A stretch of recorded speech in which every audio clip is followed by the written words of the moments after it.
terminata con il risultato di 7-2 la prima uscita delle 3M. Siamo qui con Mister Mosca, lo salutiamo e chiediamo subito che squadra ha visto nella prima uscita ufficiale.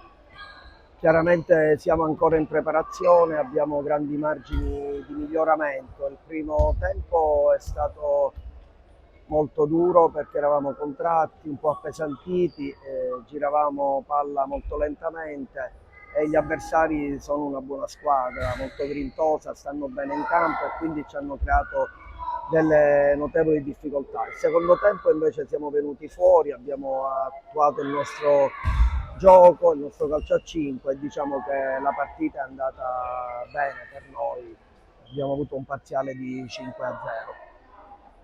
Tra gli spalti abbiamo visto Virruso, in porta invece oggi si sono scambiati Tripoli e Norfo. È un qualcosa che vedremo dunque giostrare più portieri, quindi nessun titolarissimo, in attesa chiaramente del ritorno di Virruso dall'infortunio.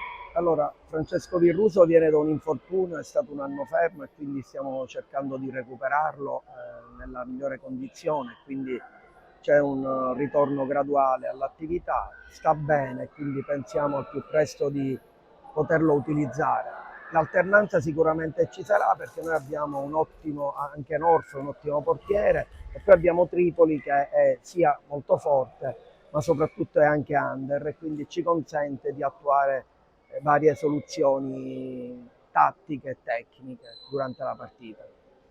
Tra i tanti acquisti, forse uno che è arrivato un po' in punta di piedi è Baucina.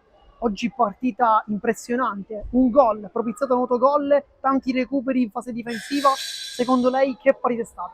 Secondo me è stato forse il migliore in campo, ha fatto una partita quasi perfetta sia tatticamente che tecnicamente, è un giovane su cui noi puntiamo molto, ricordiamo che l'anno scorso era un under, quindi è molto giovane e rappresenta per noi diciamo, il futuro del 3M e ripeto è un ragazzo che ancora ha grandi margini di miglioramento. Adesso invece cosa si aspetta dalla sfida di ritorno?